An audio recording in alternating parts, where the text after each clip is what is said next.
I'm Thomas Moore. I'm here from Alexandria, Virginia, which we sometimes jokingly refer to as occupied Virginia. I'm a native of Charleston, South Carolina, and I'm here with a number of other Southern organizations on behalf of the Southern National Congress Committee. The S&C Committee is the convening and organizing body for what we hope will be a future Southern National Congress. That Congress, when it meets, will be a representative forum for the people of the South to present their grievances, speak about their concerns, and offer their solutions in a way that is really now foreclosed to us by the corrupt and self-serving political system. Well, I'm here partly in my incarnation as an author. I've written this work of fiction called The Hunt for Confederate Gold, and it's based on one of America's great unsolved mysteries: what happened to the Confederate treasury when Richmond fell to the Union in April of 1865. It's a political thriller, a love story, a sort of dissident piece of fiction. And my proposition was that storytelling is often a good way to get our ideas across. There are a lot of really fine narrative, nonfiction, polemical, and advocacy books, but sometimes people will read a story when they might not otherwise read a piece of nonfiction. So this book really does chronicle the dangers, the growing dangers to our liberty of empire, and offers a distinctly Southern solution to how we meet that threat to our liberty and our prosperity.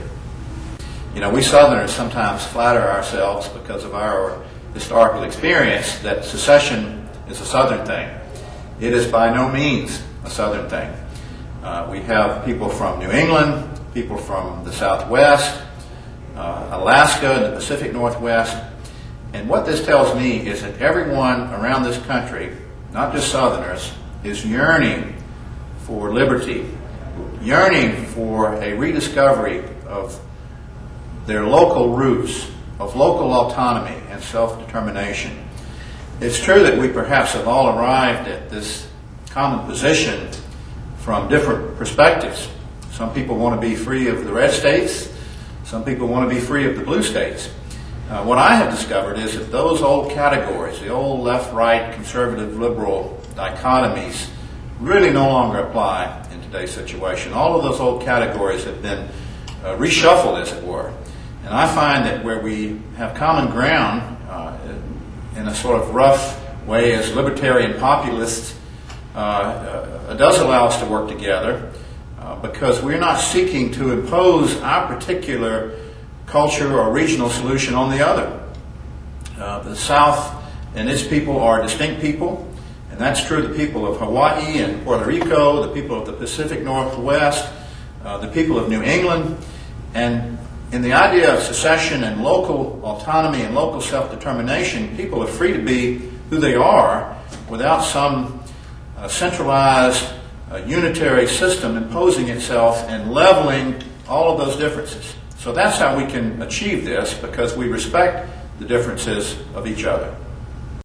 Speaking only for myself, but I believe this view is shared by many Southerners and certainly many at this convention, the current administration is acting, how shall I say, it is using the pretext of an unlimited war to aggrandize and centralize unprecedented powers on the part of the federal government.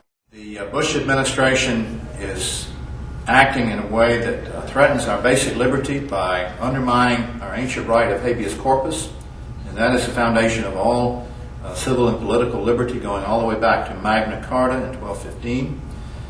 The Bush administration, with an acquiescent Congress, has undermined or jeopardized the ancient right of posse comitatus, which limits the ability to use military force domestically. And I believe that we are standing on the threshold of something very dangerous in this country, when the federal government's powers are no longer limited or accountable, when the traditional checks and balances in our system no longer work, and when the government has unlimited power and is the arbiter of what its powers are and really answers to no one. I think what is really crazy is to believe that we can keep doing what we're doing and expect a different result. That is, in fact, the definition of insanity. And it's very clear that the political process no longer serves the people. It serves only itself.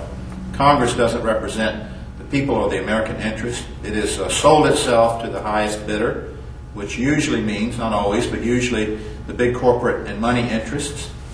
So it's insane to think that that is going to produce any different outcome. We have to begin to look for a new paradigm, to use that cliche, think and act outside of the box, and look for new ways to protect our liberty and our prosperity.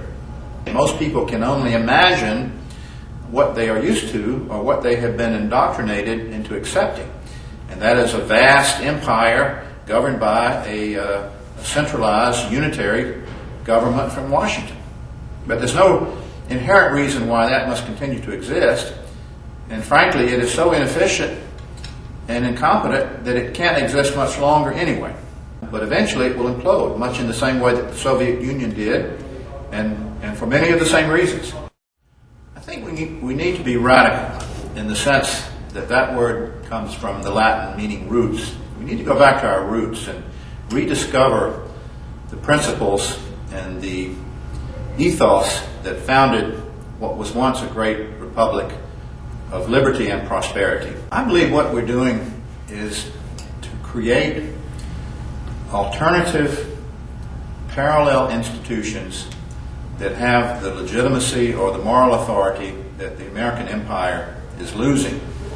Or better, I wouldn't say losing, it is forfeiting by its own corruption, greed, and oppression. There's a great crisis of the nation state today. This is a global phenomenon, not just in America.